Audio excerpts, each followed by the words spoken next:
Good morning and welcome to our weekly briefing. I'm Kevin Harrison, Community Engagement Coordinator for the Division of Diversity and Community Engagement. These weekly briefings are held in an effort to keep the campus and public better informed of the changes occurring at Wichita State. Following a university update and today's featured topic, there will be time for questions. Wichita State is always looking for ways to better fulfill its mission, and that includes helping improve the health and wellness of our community. That's why we're proud to collaborate with Via Christi, the City of Wichita, and other partners in sponsoring this year's Medical Mission at Home event, which provides free head-to-toe health care for those with little or no health insurance. Each year, shockers from across campus volunteer their time and services to make this event a success. For example, students and faculty from the College of Health Professions provide dental, vision, and hearing screenings and other services to hundreds of patients. The Medical Mission at Home event is taking place this Saturday from 9:30 a.m. to 3 p.m. at Mueller Elementary School, located at 2500 East 18th Street North. For more information and to make a donation, visit viachristi.org/medical mission. Here's a little WSU trivia. Did you know that Wichita State University is the most racially and ethnically diverse campus in the state of Kansas? In fact, shockers hail from 110 countries, and more than 40% are first-generation college students. Starting Monday, the university showcases the success of individuals, departments, and organizations made possible through diversity by hosting its third annual Diversity Week. This week begins with the Diversity Showcase kickoff from 11 a.m. to 1 p.m. on Monday in the Radican Student Center, room 233. The kickoff highlights examples of diversity at Wichita State University, such as photography, group projects, and artwork submitted by students, faculty, staff, organizations, and departments. We encourage everyone to stop by and support these events.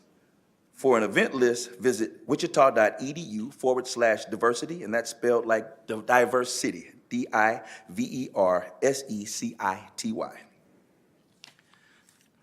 Also taking place next week is the Airbus and Wichita State University Innovation Fair, a collaborative event highlighting our innovation ecosystem from 11 a.m. to 12:30 p.m., Tuesday, April the 16th. University partners, students, faculty, and staff are invited to explore the different innovation opportunities and resources available to them on campus and meet with innovators such as Airbus, the National Institution for Aviation Research, FirePoint, and others. On Tuesday, we were pleased to announce that all undergraduate and graduate programs offered by Barton School of Business continue to be accredited by AACSB International, a premier accrediting body for business schools worldwide. The Barton School is one of 836 business schools in 55 countries that are accredited by AACSB, and one of 189 schools worldwide that have separate accreditation for both business and accounting. This extension of accreditation was announced by AACSB's Board of Directors on April 1 and signifies the commitment of the Barton School to continually improve the quality of education it offers. WSU has put admissions and career development under the same umbrella, helping link newly admitted students to our brand of applied learning, where every student gains real-world experience leading to employment upon graduation. By creating this link, we made our promise of an applied learning experience for every student even more explicit and obvious at the moment of being admitted.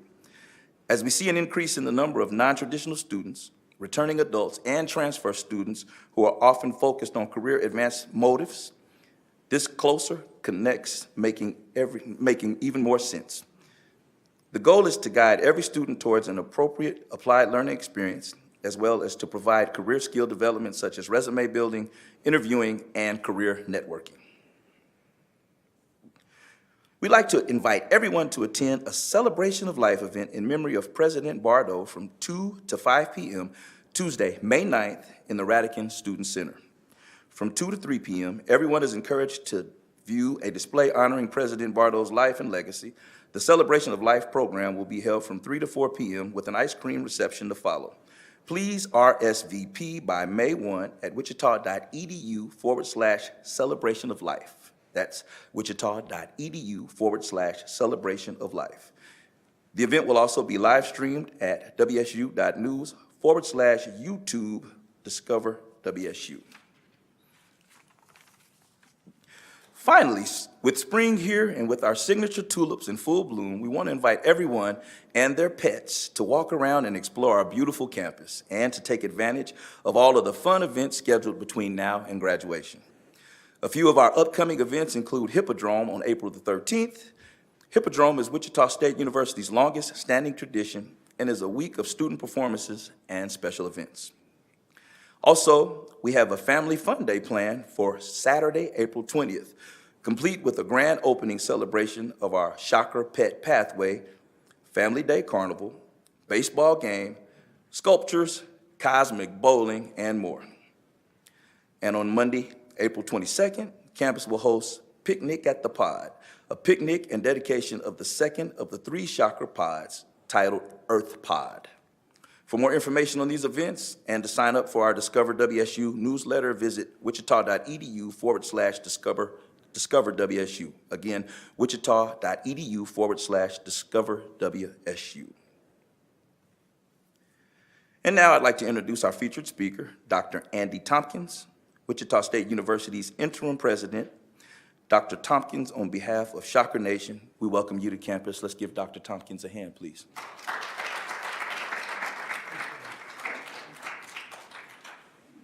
Well, good morning, and nice to see all of you. And if I haven't met you, I hope to get a chance to do so when we're done here.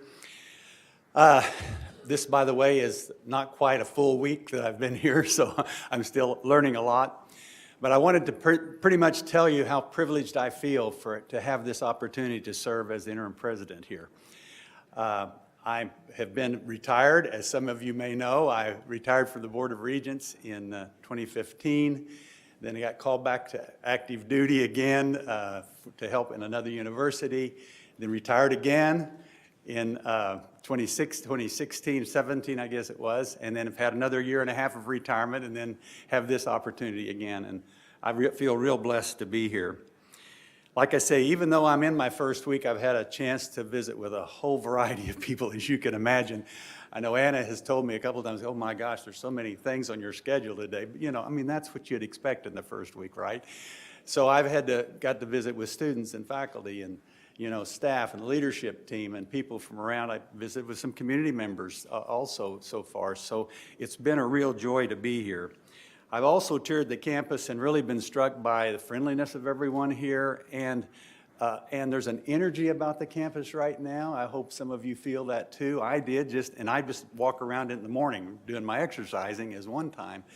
But also I think that's the beauty of it. And he's talking about the tulips. That's the first thing I noticed. Now you all who are here all the time, you already know that. But I mean, it is just a gorgeous time, even though we're having a little interlude here. As I told someone this morning, the good news is these cold interludes in April, they don't last that long. So we'll be fine by next week, I hope.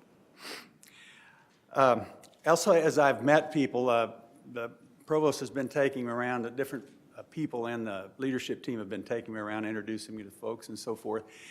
I tell you one thing I've been struck about, and you know, sometimes I like to say these things, so sometimes you don't see this in yourself. And I want you to see the first impression, one of the first impressions is this real focus of people on caring about the students and wanting to help them be successful. I mean, so you go to different parts of the university and you just see this kind of things that you've done over time, some things you may have done more recently that have really helped this, you know, there be a kind of a culture of, hey, how do we help the students? We have students who are in need. What are the things we can do? Other things we can do, kind of a continuous improvement in that. For those of you who don't know, I've been coming to this campus for a lot of years.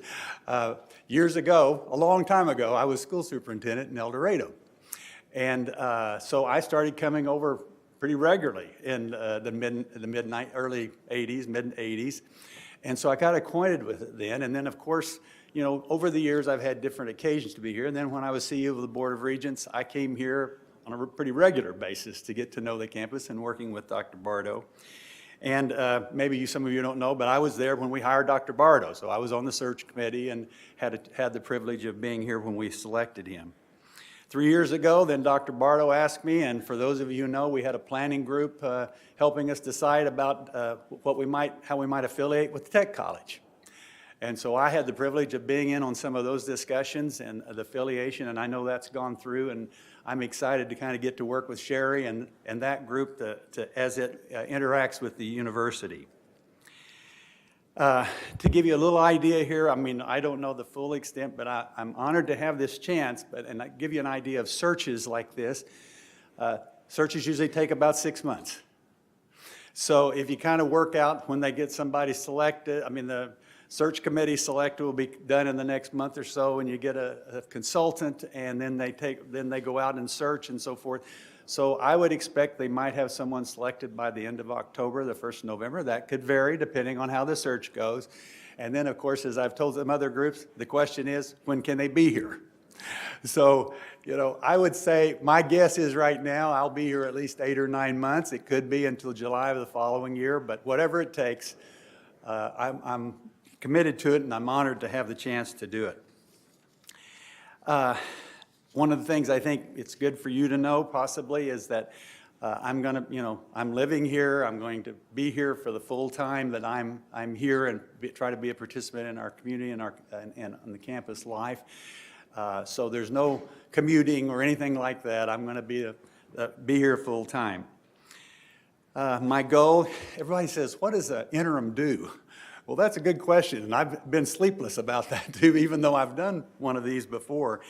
And I think the best way I can say it is, my goal is to learn as much as I can, to interact with as many people as I can, not only to become a good leader for you, but also to become a great advocate for this institution. And I can tell you, the last part of that is not a hard job. I would tell you that Dr. Barta was a friend and a president I deeply admired. And he moved the university forward in extraordinary ways, and even with people trying to figure out exactly what is this new vision like. But I was deeply saddened by his passing. But in his spirit, I would say today that, like every day, it's a great day to be a Shocker, and I'm proud to be a Shocker for at least this limited time, and hopefully for the rest of my life I'll still be coming for events here at the university. So I just wanted to give you a few opening things and then open it to you for any questions you might have of me at this time, realizing this is my 4th day. So any questions you might have, I'd be glad to take them. Anybody have any? Well, I look forward to meeting you, and thank you for being here today, and I look forward to my time to have a chance to be here and be a Shocker. Thank you.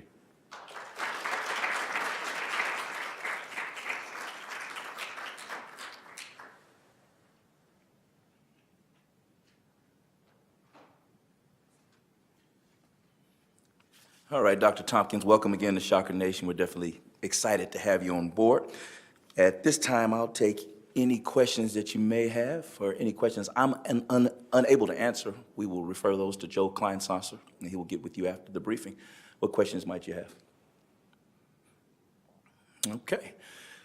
Since there are none, I would like to share the mission and vision of Wichita State before we close. And in sharing the mission and vision, I'd like to also share some important historical facts that took place on April 11th that connect with our mission and vision, as well as our commitment to diversity.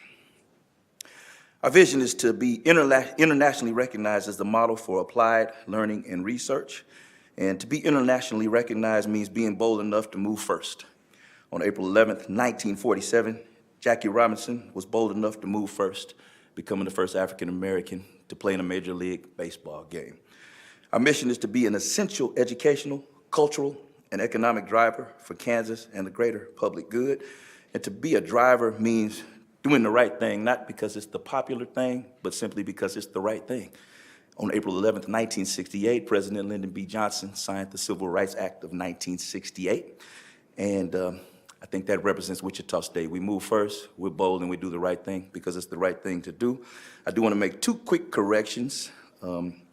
The celebration of life is not on Tuesday, May 9th, as I had stated earlier. It's Thursday, May 9th, from 2 to 5. And also, the live stream is wsu.news/YouTube. Other than that, it's great to be a Shocker. Thank you, and have a wonderful day.